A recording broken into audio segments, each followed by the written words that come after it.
El mapa Deixeu passar. hi han marcats els punts on pararem, on cadascuna d'elles ens explicarà una vivència a través d'un poema que ha seleccionat de literatura catalana.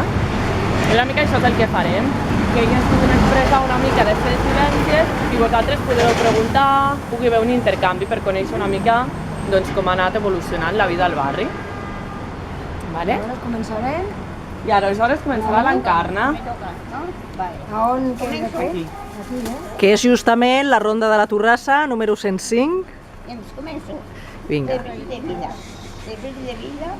Posa't una mica més, no te sentiran. Espera, més fort, del centre. Que no et sentiran. Ebres de vida, juguen encara cada 9 dies, juguen des de cada junció i bateja dins del cor.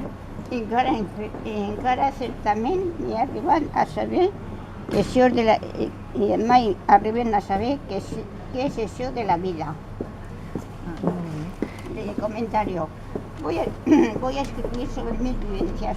Una de ellas es aventar al taller de este mismo edificio, así como a venir a clase de informática, de la cual estoy muy satisfecha. Otra gran vivencia fue descubrir la poesía de mi sobrino, Dani Torralba.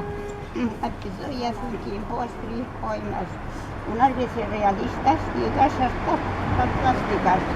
Mi gran alegría fue compartir mis pinturas con sus poemas. Una de ellas es Ebres de vida. Molt bé, Encarna, molt bonic. Molt bé. Vale. I ara el segon punt. El segon punt de l'itinerari. Voleu comentar alguna cosa? Sobrino, com se diu en català? El nebot.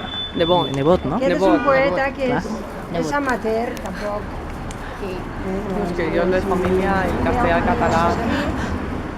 Però és amateur, però sí, quan fem alguns recitals aquí al barri, sempre col·labora i té alguns poemes que són molt interessants. Molt crítics sobre la Poseu-vos una cada banda societat. i deixeu un passadís al mig. I això.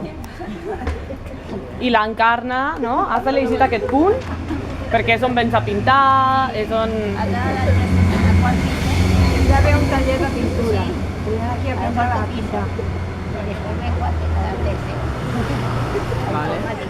Molt bé. Perfecte, doncs després havíem d'anar cap al punt de l'Antònia. I també al pis, també hi ha informàtica. Ja ho puc dir, aquí ara.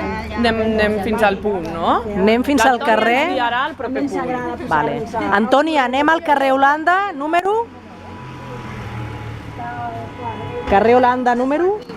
És que aquí no estan els números, aquí està marcat. Molt bé, això és espontani. Això era el mapa que teníem de difusió.